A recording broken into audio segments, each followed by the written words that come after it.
최근 길거리를 걷다 보면 1등급 한우를 100g당 9,800원에 판매한다는 파격적인 간판 한 번쯤 마주치셨을 겁니다. 삼겹살보다 저렴한 가격으로 한우를 즐길 수 있다는 유혹은 소비자들에게 강력한 소구점으로 작용했죠. 실제로 불과 몇 달 사이 이런 초저가 콘셉트의 한우 전문점들이 우후죽순처럼 생겨났습니다. 주말이면 문전성시를 이루고 유명 연예인을 앞세운 공격적인 마케팅까지 더해지며 그야말로 호황을 누리고 있습니다. 겉으로만 보면 불황 속에서 탄생한 성공적인 비즈니스 모델처럼 보입니다. 하지만 현재 외식업계의 뜨거운 감자로 떠오른 이 9,800원 한우 열풍의 이면에는 시한폭탄과 같은 치명적인 위험 요소가 도사리고 있습니다. 오늘 일산 경제학에서는 이들 저가 프랜차이즈가 왜 구조적으로 실패할 수밖에 없는지, 그리고 창업을 고려하거나 이곳을 이용하는 소비자들이 반드시 인지해야 할 경제적 팩트를 냉철하게 분석해드리겠습니다.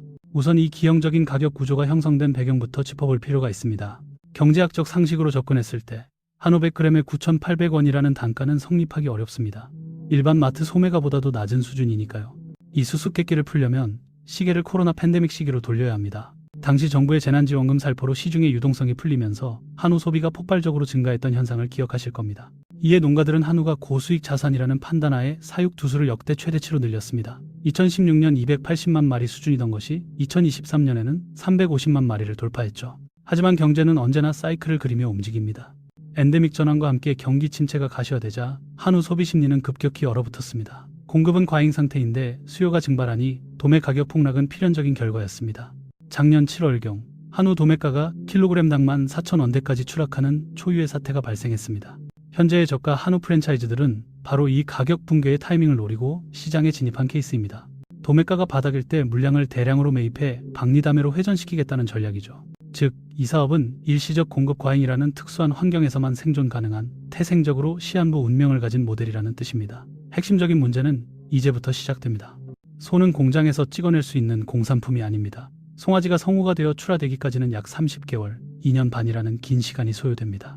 이는 공급의 비탄력성을 의미합니다. 가격이 폭락하자 농가들은 사육을 포기하고 도축을 가속화했습니다. 그 결과 사육 두수는 빠르게 감소 중이며 도매 가격은 이미 바닥을 다지고 반등 국면에 진입했습니다. 전문가들은 올해 하반기, 늦어도 내년 초에는 한우 가격이 다시 급등할 것으로 전망하고 있습니다. 그렇다면 9,800원이라는 가격을 내세웠던 매장들은 어떤 운명을 맞이하게 될까요? 원가가 20%에서 30% 이상 치솟는 순간 사업주는 양자택일을 강요받게 됩니다. 가격을 인상하거나 폐업을 선택하거나요.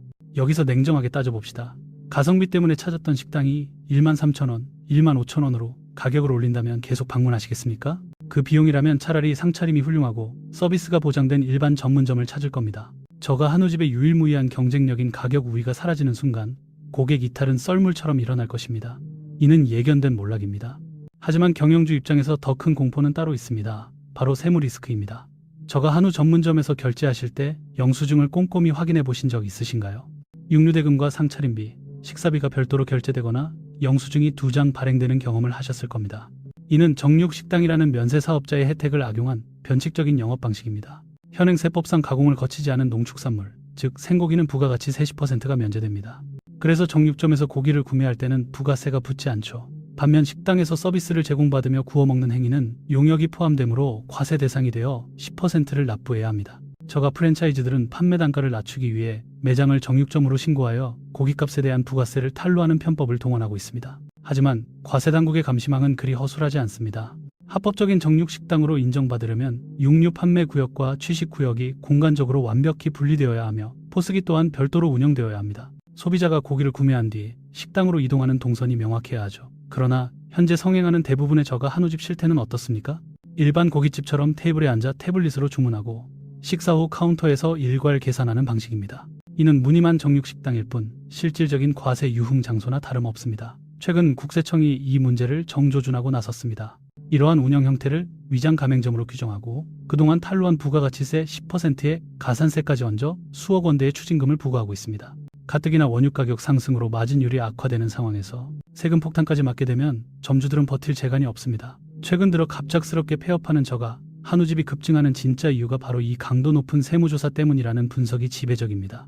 마지막으로 짚어볼 포인트는 수익성의 함정입니다. 예비 창업자들이 가장 쉽게 현혹되는 대목이기도 합니다. 가맹본부에서는 월 매출 1억 원 보장이라는 자극적인 문구를 내겁니다. 1억 원, 분명 매력적인 숫자입니다. 하지만 재무제표를 뜯어보면 빛 좋은 개살구에 불과합니다. 한우라는 아이템의 특성상 원가율이 극도로 높기 때문입니다. 통상적인 외식업 원가율이 30에서 35% 선인데 반해 저가 한우 전문점은 원가율이 50%를 상회합니다. 매출의 절반 이상이 재료비로 빠져나간다는 뜻이죠. 여기에 인건비, 임대료, 세금까지 제하고 나면 남는 건 빈 껍데기뿐입니다. 매출 원가율이 상상을 초월합니다. 심한 곳은 60%에 달하죠. 1억 원어치를 팔았다고 쳐도 원재료비로만 6천만 원이 빠져나가는 구조입니다. 여기서 끝이 아닙니다. 월세에 직원 월급, 전기요금, 배달앱 수수료, 세금까지 제하고 나면 점주가 실제로 가져가는 순수익은 500만 원도 채 안 되기 힘든 게 현실입니다. 몸은 부서져라 일하는데 정작 남는 게 없는 빛 좋은 개살구인 셈이죠. 게다가 간판에 내건 9,800원이라는 숫자는 미끼 상품일 공산이 큽니다. 등심이나 차돌박이 같은 대중적인 부위로 손님을 유인하고 마진이 높은 특수 부위 가격은 높게 책정해 손실을 메우는 전략을 쓰는 겁니다. 게다가 인당 3,000원에서 4,000원씩 받는 상차림 비용까지 더해보세요. 계산대 앞에서 영수증을 받아든 순간 어라? 생각보다 금액이 꽤 나왔네? 하고 당황하셨던 적 있으실 겁니다. 요즘 소비자들이 얼마나 똑똑한데요. 호기심에 한두 번은 방문할지 몰라도 가격 대비 만족도가 떨어진다 싶으면 가차없이 발길을 돌립니다. 냉정하게 말해 지금의 저가 한우 유행은 예전의 대만 카스텔라 사태나 탕후루 붐과 소름 돋을 정도로 유사한 행보를 보이고 있습니다. 진입 문턱이 낮다 보니 너도 나도 시장에 진입하고 프랜차이즈 본사는 가맹비 수익 올리기에만 혈안이 되어 있죠. 결국 시장은 포화 상태에 이르고 원가 상승과 트렌드 변화라는 파도를 넘지 못한 채 도미노처럼 쓰러지는 수순을 밟게 됩니다. 당장 중고주방기구, 거래 사이트나 폐업 전문 업체를 검색해보세요. 개업한 지 1년도 채 되지 않은 저가 소고기 전문점의 집기들이 헐값에 매물로 나와 있는 걸 쉽게 볼 수 있습니다. 시장이 보내는 이보다 더 확실한 경고 신호는 없습니다. 이미 잔치는 끝났다는 뜻이죠. 물론 손님 입장에서는 저렴한 가격에 소고기를 즐길 수 있는 지금이 적기일 수도 있습니다. 그러나 창업을 준비하는 예비 사장님들에게는 지금 이 시장에 진입하는 것이 불난집에 기름을 붓는 행위나 다름없습니다. 한우 도매 가격 사이클은 이미 상승세로 돌아섰습니다. 원재료비는 계속 치솟을 테고 저가 전략의 핵심인 가격 경쟁력은 힘을 잃게 될 것이며 과세 당국의 감시망 또한 더욱 촘촘해질 전망입니다.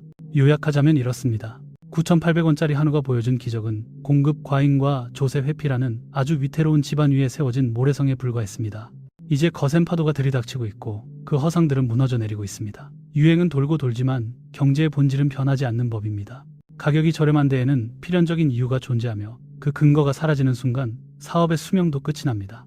혹시 오늘 저녁 저가 한우 식당을 방문하실 계획이라면 맛있는 식사를 즐기시되 그 화려함 뒤에 가려진 자영업자들의 깊은 한숨과 처절한 생존 투쟁의 무게를 한 번쯤 떠올려 보시는 건 어떨까 싶습니다. 아울러 창업을 꿈꾸는 분들이라면 눈앞에 보이는 화려한 매출 숫자보다는 그 이면에 도사리고 있는 구조적인 위험 요소를 냉정하게 분석할 수 있는 해안이 반드시 필요합니다. 오늘 제가 준비한 내용은 여기까지입니다. 시청해주셔서 감사합니다. 지금까지 일상 경제였습니다.